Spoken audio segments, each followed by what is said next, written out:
I don't think he has ever been on the show before. We have crossed paths once or twice socially. But, of course, I think Sean made his mark around the world the first time that people really, in the success of the James Bond pictures, which he eventually ended up not being particularly enthused about. But he's a fine actor. Would you welcome Mr. Sean Connery?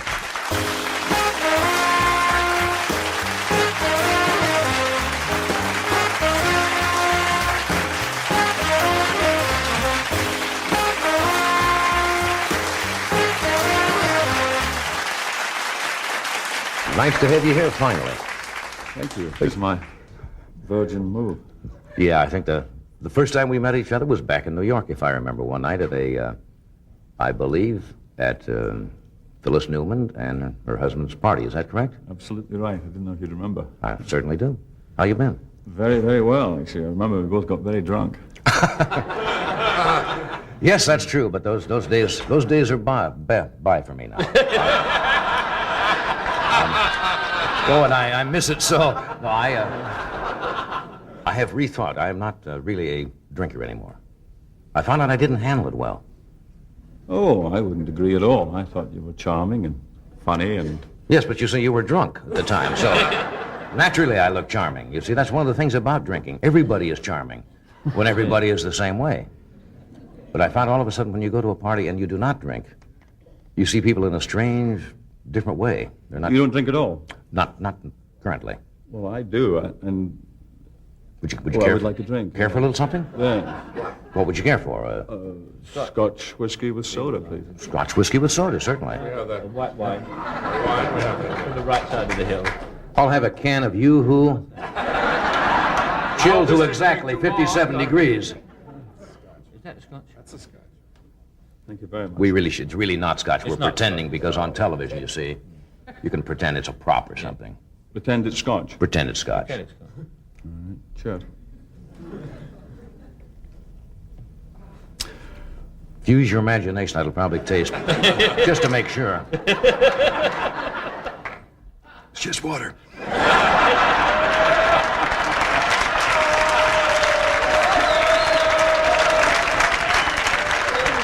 Oh, for the good old days. Holy. Anyway, I just asked Mike before you came out. You did make a picture together about 15 years ago, right? Television. Television. Made for. Well, we did television more recent that was shown here in America, but we never went together. He ended up with my daughter. You see? Oh. I never met Charles Antel. But in the film that we got opening at Christmas, he winds up with my wife. Yeah. That's the way In the it works. film, yeah. We got a better deal. It was a better deal, actually. We have a small clip from the picture, The Man Who Would Be King. I don't know, does this need a little setting up? Do you know what particular segment we have of the picture? Either one of you fellas? Yeah, I know what it is. It's Christopher Plummer is Rudyard Kipling. It's a story by Rudyard Kipling about two men he met, and he wrote a story about their adventures. And included in the film is the meeting with Kipling where they tell him what they're going to do. Okay, watch the monitors here in the studio, and we'll show you the small clip from The Man Who Would Be King. Mm.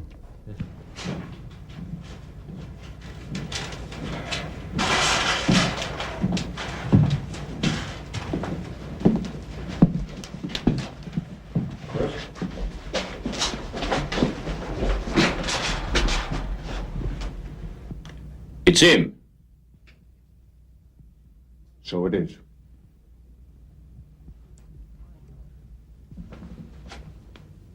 My God. You two. What do you want this time? We want to ask you a favor. Another favor? Calm yourself, Brother Kipling. We've never taken advantage of a fellow in the craft. We don't want money, just a few minutes of your time and a look at a book or two and a study of some of your maps. We'll take a drink if one's offered, but we won't be put out if one isn't. Peachy here is as sober as I am. It's important you have no doubts on that score. So, we shall take one of your cigars apiece, and you shall watch us light up.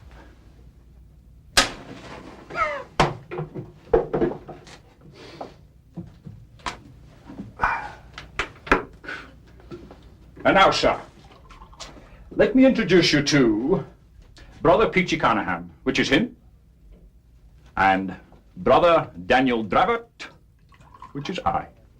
The less said about our professions, the better, for we have been most things in our time. We've been all over India. We know her cities, her jungles, her jails, and her palaces. And we have decided that she isn't big enough for such as we. Yes, that's what I understood the commissioner to say. Therefore, we are going away to another place, where a man isn't crowded and can come into his own. We're not little men, and there is nothing we're afraid of except drink and women, and they're provided against in a contract we made with each other. So we're going away to be kings. Kings of Kafiristan.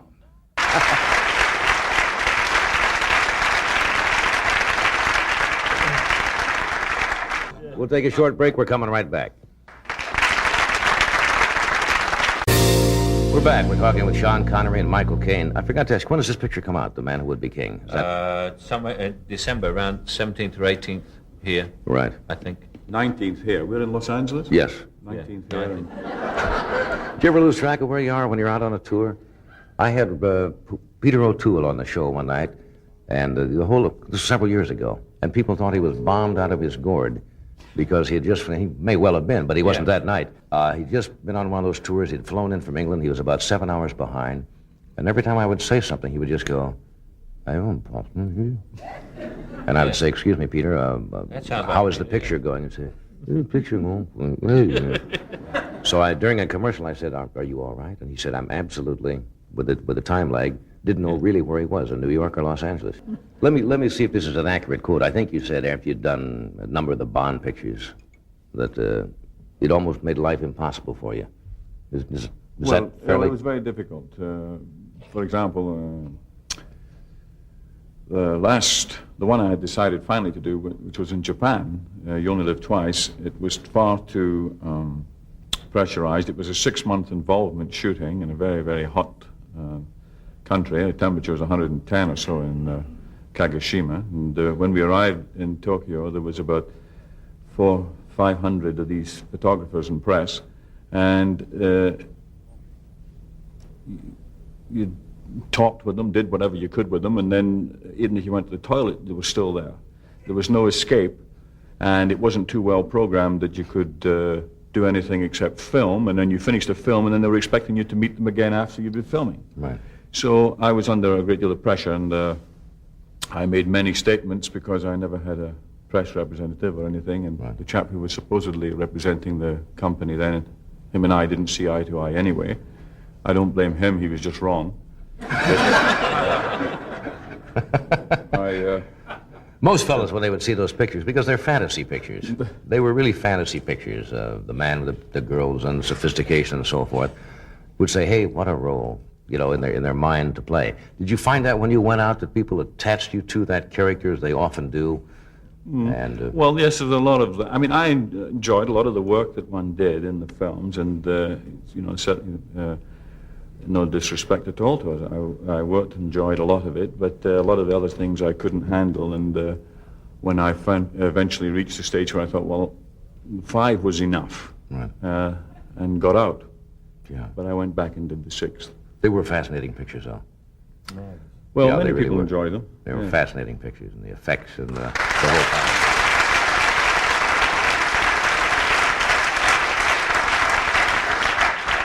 I asked Mike what he did before he became an actor. What did you do, Sean?